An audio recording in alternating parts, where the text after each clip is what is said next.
Nabuo po ito kaninang alas 2 ng madaling araw. As of 10 in the morning naman ay huli itong namataan 760 kilometers na lamang po sa may silangan ng Virac, Catanduanes. Ito ay bahagyang lumakas from 45 kph naging 55 kilometers per hour po ito malapit sa gitna at may pagbugso hanggang 70 kilometers per hour.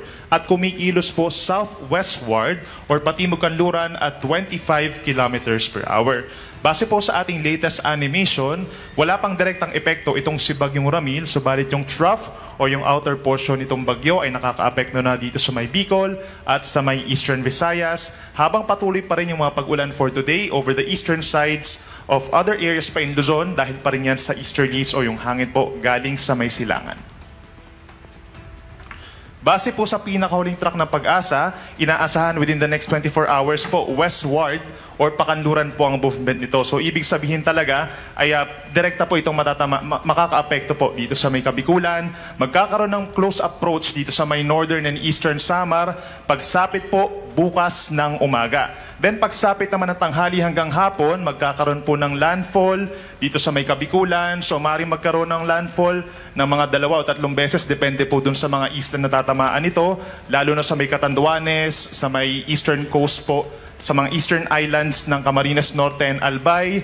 Then afterwards, magkakaroon din ng close approach po pagsapit po ng gabi dito sa may Camarines Provinces and Quezon Province. Pagsapit naman po bukas ng umaga, posible itong magkaroon ng panibagong landfall dito po sa may area ng Northern Quezon, kabilang ang Polillo Islands or sa may Southern Aurora. So simula naman Sunday ng umaga hanggang sa gabi ng Sunday, ay babagtasin po nito itong timog na bahagi ng Northern Luzon, buong Central Luzon, and affected din po ang malaking bahagi ng Calabarzon, and that includes Metro Manila. So pagsapit po ng Sunday ng gabi, nasa may karagatan na ito sa may West Philippine Sea at lalabas ng ating Philippine Area of Responsibility po sa Monday ng umaga or tanghali. In terms of intensity, possibly po mamayang gabi lumakas pa ito bilang isang tropical storm at magkaroon ng international name. Nakikita natin yung estimated na lakas ito habang lumalapit po dito sa may Luzon ay nasa 65 to 75 kilometers per hour. So may kalakasan pa rin po ang hangin na dala-dala nito, no? And in terms of lawak niya, medyo malawak din po sa ngayon at posibleng lumawak pa ito habang lumalapit dito sa may Luzon. Kaya malaking bahagi nga po nito, Luzon and Eastern Visayas, directly maapektuhan ng mga pabugso-bugsong hangin at may kalakasang pag-ulan. We also have to take note itong cone of probability na tinatawag natin, no? So sa ngayon, nasa Hilagang Bicol yung posibleng daanan po ng bagyo. Pero knowing na ito ay meron pa rin cone of probability or uncertainty na posible pa siyang bahagyang umakyat, so maaaring magkaroon ng landfall for the first time dito sa may Aurora, Isabela area, pero mas nagli-lean towards the southern movement po itong bagyong si Ramil, no? Maaaring magkaroon ng paglapit pa dito sa may Northern Samar, then magkaroon ng landfall dito po sa may parting Albay, Southern Catanduanes and Camarines Sur. Babagtasin po ng mismong sentro ng bagyo ang natitirang bahagi pa ng Camarines, Quezon, at hindi rin natin inaalis yung chance na didikit pa ito sa may Metro Manila at sa may northern portion ng Calabarzon hanggang sa bagtasin po ang Central Luzon. Sa araw po yan ng late Saturday hanggang sa araw po ng Lunes. So possible landfall over Bicol region on Saturday afternoon and another landfall dito sa may Aurora, Quezon area pagsapit po ng Sunday ng umaga.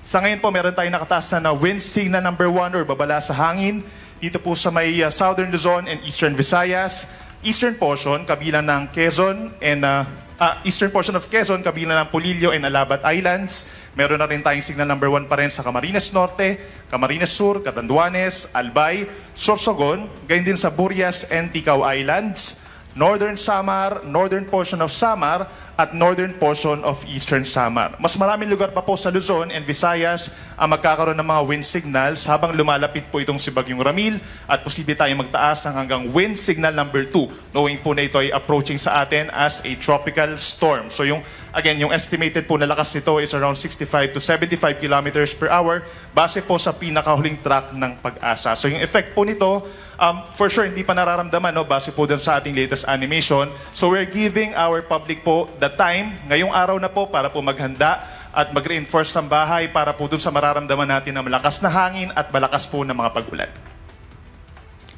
Pagdating naman po sa mga pag-ulan, yung concentration po ng malalakas sa ulan natin over the weekend po talaga. No? So itong nakikita po natin ng mga lugar na maapektuhan po within the next 24 hours ay magliliin towards starting tomorrow morning hanggang sa tanghali. Itong mga lugar kagaya ng Catanduanes, Albay, Sorsogon, Masbate, at dito rin po sa may Northern Samar, Samar and Eastern Samar, posible hanggang 100 millimeters or by tomorrow, meron po tayong mga kalat-kalat na mga minsang malalakas na mga pag-ulan. At yan po yung nagdudulot ng mga pagbaha at pagguho ng lupa. And we're also considering na nagkaroon ng mga pag-ulan dito sa mga lugar na ito from the past few days dahil sa easterlies. Pagsapit naman po bukas ng tanghali hanggang hanggang Sunday ng tanghali, ito yung time kung saan malapit na nga dito sa may area po ng Quezon, Aurora, itong si Bagyong Ramil. Maraming lugar ang posible magkaroon ng hanggang 200 millimeters sa dami ng ulan. Isabela, Aurora, Quezon, Camarines Norte, Camarines Sur, and Catanduanes. Posible magkaroon ng enhanced rainfall dun sa mga lugar na nasa bulubundukin po. No? Meron tayong mga bulubundukin ng Sierra Madre, posibleng mas mataas pa sa 200 millimeters yung dami ng ulan. Plus, other areas pa dito sa may Cagayan Valley, sa may southern portion of Cordillera Region, merong 500 to 100 millimeters sa dami ng ulan. Simula yan bukas ng tanghali. Gayun din sa Nueva Ecija, Bulacan, Rizal, Laguna, Marinduque, Albay, Sorsogon, Northern Samar, hanggang dito sa Metro Manila, simula po bukas ng tanghali hanggang Sunday ng tanghali, andyan yung peak na meron tayong mga light to moderate with at times heavy rains po. At pagsapit naman po ng Sunday noon hanggang sa Monday noon, ito yung time naman kung saan halos nandito na sa may Ilocos region yung bagyo at palayo na rin po dito sa may West Philippine Sea. Magkakaroon pa rin na pag-ulan simula po Sunday ng tanghali ang buong or halos buong Northern Luzon except dito sa may Batanes. Gayun din ang mga probinsya po ng Zambales, Tarlac, Nueva Ecija, and Aurora, light to moderate with at times heavy rain. So yung mga nakikita po natin lugar for itong last 3 slides po natin, posible tayong magtaas dyan ng mga heavy rainfall warnings, no, mapa red, yellow, or orange po yan. Ibig sabihin, posible pa rin itong mag-cause ng mga malawakang mga pagbaha at pagguho ng lupa po sa inyong lugar.